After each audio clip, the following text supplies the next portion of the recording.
¿Qué tal? Buenos días. El día de hoy, domingo 9 de octubre, vamos a tocar el tema de segmentación.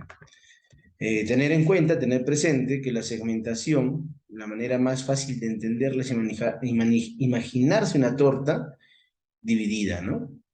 Entonces es una forma, digamos, sencilla de entenderla. En su concepto más natural, ligado al marketing, hablamos que segmentar es el proceso de analizar el mercado con el fin de identificar grupos de consumidores que tienen características comunes con respecto a la satisfacción de necesidades específicas. Palabras importantes en este concepto: identificar características comunes. ¿Ya? La segmentación tiene unas características importantes, como son, por ejemplo, la identificación de grupos específicos de consumidores. Nuevamente, la palabra identificar. No estás creando, no estás inventando grupos, ¿de acuerdo? Para entenderlo de esa manera. El especialista en marketing viene a ser un descubridor, no es un inventor. La segmentación consiste en identificar los grupos y no en crearlos. Una vez que los segmentos los tienes identificados o creas esto en función de las características de los consumidores, no en función de los productos que satisfacen. Recalco, en función de las características de los consumidores. ¿De acuerdo? Por eso que no existe en términos de marketing un segmento de bebedor de cerveza, otro de vino, otro de aguardiente, sino son segmentos de bebedores que tienen necesidades diferentes. Lógicamente, para efectos prácticos, a veces se usa términos de segmentación a base de productos, pero no es técnicamente lo correcto, ¿de acuerdo? Entonces, vamos avanzando, ¿no? Tener en cuenta también que la segmentación termina siendo es el compromiso que tiene el, las necesidades y los recursos del consumidor con sus intereses de compra. Vuelve en la segmentación a tenerse claro en esa parte, ¿sí? Vamos con las etapas de la historia de la segmentación. Antes de que llegue la revolución industrial, la producción era artesanal, era la medida. Incluso los autos se hacían a nivel pedido. Y obviamente solo las personas pudientes los adquirían, ¿no? Pero era una producción artesanal. De ahí pasamos a una masificación, a una cadena de producción, donde ya se bajan los costos porque obviamente haces mucho más. Y el ejemplo clásico en esta parte es el caso de la empresa Ford. De ahí viene lo que es la variedad de productos. ¿Qué sucede? Pues las empresas analizan, se dan cuenta de que como hay competencia hay que diferenciarse, ¿no? Entonces, por ejemplo, existía solo la gaseosa negra, pues ya sacan de sabores, limón, naranja, entre otras cosas. Después viene la segmentación especializada. Las empresas se dan cuenta que tienen que satisfacer necesidades de los consumidores. Entonces, por ejemplo, al haber gente que necesita hacer dieta, empiezan a sacar productos en base a esa necesidad, ¿ya? Y después tenemos, o estamos, o hemos llegado a la producción masiva, a la medida. Tú, por ejemplo, por internet solicitas cómo armar una computadora o incluso te toman hacer un terno a tu medida. Después, lógicamente, las empresas lo van a producir más porque se entiende que hay una mayor necesidad, ¿sí? Una producción masiva a la medida. La segmentación tiene un proceso. Este proceso empieza por lo que es la delimitación del área de mercado. ¿Qué quiere decir? Tú tienes que decidir el área de influencia, el tipo de producto que vas a usar, saber para qué sirve mi producto, si es de diversión, si es transporte. Entonces tú delimitas esta área de mercado. Después que delimitas el área de mercado, identificas las variables de segmentación. Identificar las variables de segmentación. Sí, por ejemplo, si es para trajes masculinos, pues sería un absurdo segmentarlo por sexo, ¿no? Está claro, ¿no? ¿Qué es el negocio? Entonces, no sería pertinente. Entonces, tienes que identificar qué variables de segmentación se tienen. Después, la segmentación en función de las variables identificadas. Tienes que analizar en esta parte la capacidad diferenciadora que se tiene.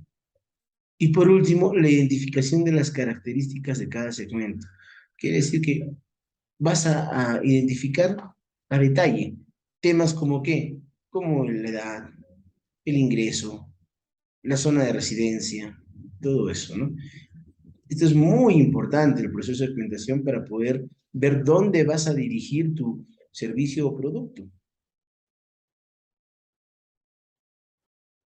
Podemos mencionar también que en lo que es la segmentación hablamos de, por ejemplo, un mercado concentrado, un mercado agrupado, un mercado difuso. El mercado concentrado se refiere a consumidores que tienen necesidades similares y por lo tanto usan el mismo producto. Un ejemplo muy claro, muy sencillo, por ejemplo, sería el arroz, ¿no? Tienen necesidad similar y usan el mismo producto, como arroz, ¿de acuerdo? De ahí viene el tema de agrupados, aquellos en los que se pueden identificar adecuadamente diversos tipos de consumidores, ¿no? En este mercado, por ejemplo, están los deportes, ¿no? Porque tú ya ves cómo es cada tipo de consumidor. Y el mercado difuso, aquellos en los cuales cada consumidor tiene necesidades específicas e individuales, cada consumidora. Pero ¿cuál sería? Por ejemplo, los servicios odontológicos, ¿no? No tienen los mismos, son distintos requerimientos de cada consumidor. Más o menos en una gráfica para entenderlo sería así, ¿no? Mercado concentrado a la izquierda, el agrupado y el difuso. Las variables utilizadas para la segmentación tenemos las demográficas, las psicográficas, por tipo de uso, socioeconómicas y por estilos de vida. Estas son las más usuales, las que se tienen, las que se manejan, ¿ya? Y vamos a entender cada una de ellas para sepan lo que estamos hablando. Entonces, por ejemplo, cuando hablamos de una segmentación demográfica, ¿a qué nos referimos? Pues son las variables individuales, ojo con esa parte, individuales, que corresponden normalmente a las características físicas intrínsecas que tienen los consumidores, ¿ya? Además, pues también se habla en esta parte de lo que es su posicionamiento geográfico. Por eso es que se tocan temas como sexo femenino o masculino, la edad, si va de bebé o llega hasta el tema de los ancianos, adulto maduro. La raza es una forma muy clásica, ¿no? De segmentar. El lugar de residencia, si es urbano o rural, capital, resto del país. Las características físicas, altos, medianos, pequeños, gordos, medianos, flacos. Entonces, todos esos temas se tocan en lo que es la segmentación demográfica, que probablemente ustedes lo han visto también cuando hay tema de censos, ¿no? Que se toca, se entiende bastante. De ahí viene lo que es la segmentación psicográfica, donde tienes el nivel de extroversión, si es introvertido, si es extrovertido, si es un pícnico, leptoso, un melancólico, el grado de innovación, innovador, seguidor, retardatario, características culturales, individualistas, familiares, sociales, si está orientado al futuro, al presente, al pasado, ¿ya? Viene lo que es la segmentación por uso o utilización. Profesor, por uso o utilización, ¿se puede segmentar así? Sí, claro. Si es por cantidad de uso, por ejemplo, si es un usuario ligero, mediano o intensivo, ¿no? Si es un comprador habitual o es un comprador individual, institucional, ¿sí? Por el tipo de uso, dependiendo de cada tipo de uso. Si es un bebedor en vaso, en botella, en mezclas, etcétera. Por oportunidad de uso, dependiendo de las diversas oportunidades, ¿no? Bebedor social, bebedor solitario, bebedor en deportes, etcétera, ¿no? Por lealtad de marca, si es un cliente leal a una marca, dos marcas, o no es un cliente leal. Entonces, también la clasificación se puede dar así. Y tienes también la segmentación socioeconómica, ¿no? Esta es también bastante conocida, bastante escuchada, ¿no? Esta segmentación socioeconómica te permite conocer, obviamente, quién tiene más y por lo tanto puede gastar más. Y obviamente también lo contrario, quién tiene menos y quién gasta menos. ¿De acuerdo? Entonces, por ejemplo, este gráfico que aparece ahí es más o menos la gráfica del nivel socioeconómico en Latinoamérica, ¿no? ¿Cuánto es, no? Tienes una clasificación de clase alta, clase media, clase baja o clase marginal, ¿no? Puedes ver, por ejemplo, que la clase alta tiene una mayor cantidad de riqueza, obviamente, ¿no? Bajos volúmenes y altos márgenes de ganancia. Eso es lo que nos da digamos, la clase alta, ¿no? Mayor cantidad de riqueza, lo sabemos, un poco, pero tienen mayor cantidad de riqueza. Son bajos volúmenes, pero altos márgenes de ganancia, porque obviamente están dispuestos a gastar en productos mucho más caros, por así decirlo. La clase media, por ejemplo, eh, ¿qué podemos decir de la clase media? Analizando la gráfica, ¿no? Es la que es más, ¿no? En Perú, miren, 28,7. Muy parecidos son el tema Latinoamérica que se tiene Perú con México, por ejemplo, pasó, pero ahí difiere en la clase media, pero en líneas generales el comportamiento del usuario es bastante similar. Bueno, ¿de dónde viene esto? Que vamos a hablar de la conquista, que ellos también, los españoles, los peruanos y todo el tema, ¿no?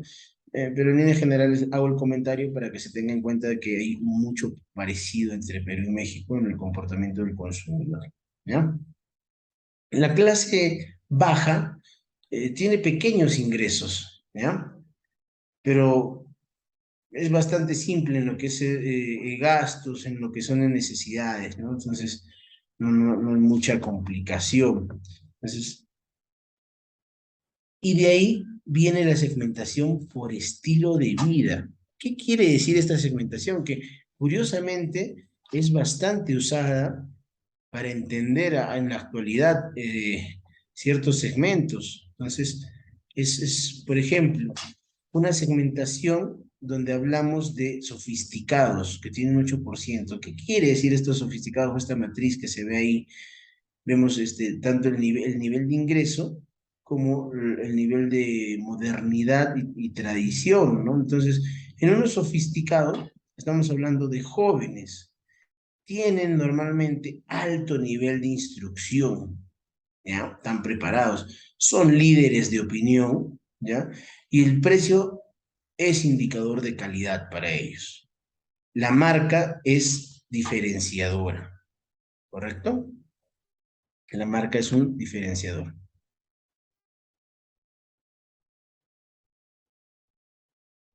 En lo que nos refiere, por ejemplo, los progresistas, ¿de qué hablamos ahí? Bueno, que tienen un carácter activo, buscan superación, tienen un nivel de educación promedio, su rendimiento y costo-beneficio es analizado antes que el precio, el rendimiento y costo-beneficio. Es un grupo más grande, ¿no? 21%. De ahí viene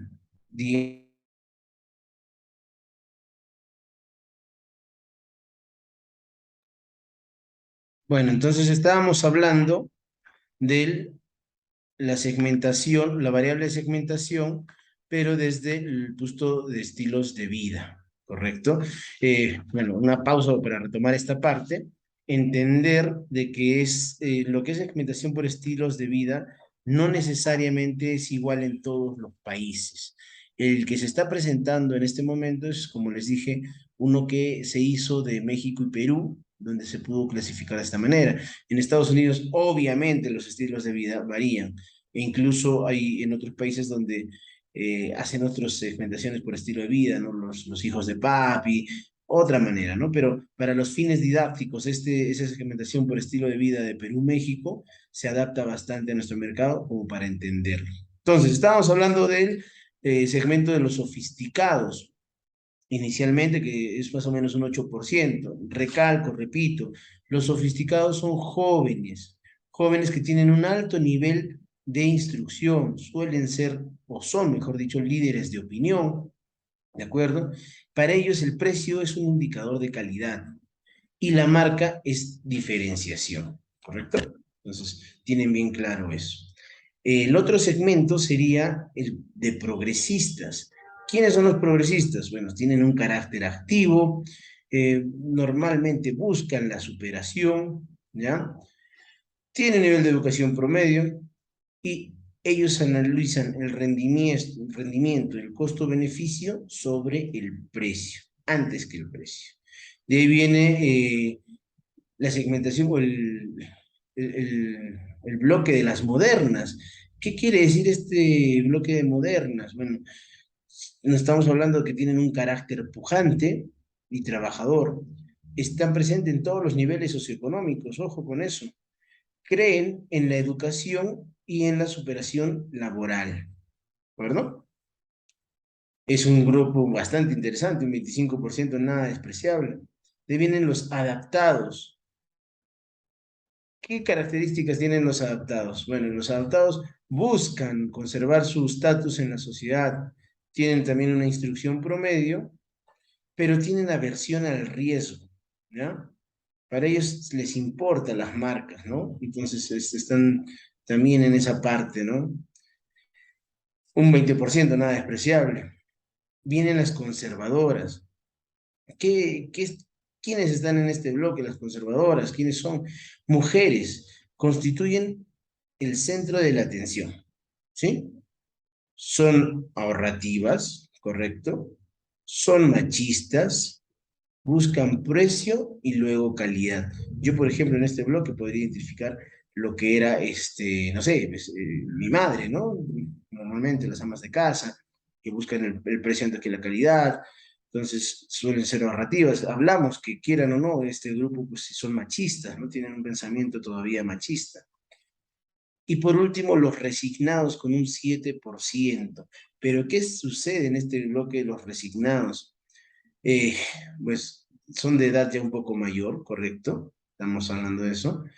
Y básicamente el nivel de subsistencia que tienes que conseguir el dinero para subsistir, ¿ya? Su nivel socioeconómico, como podemos apreciar, es bastante bajo. Si la columna izquierda es el nivel socioeconómico, los ingresos, y la parte de abajo es lo que va desde función de la modernidad hasta la tradición, para que se entienda esta matriz, ¿correcto? Entonces, ese sería, digamos, el último variable de segmentación que se conoce, que se utiliza, y como recalco, varía en función a otros países, no necesariamente tiene que ser igual. Este es un estudio que se hizo para México y Perú. Eso sería básicamente la segmentación, entendiéndola por variables, qué significa, que va a ayudar bastante para que puedan desarrollar también su plan de marketing. Eso sería todo en cuanto al tema.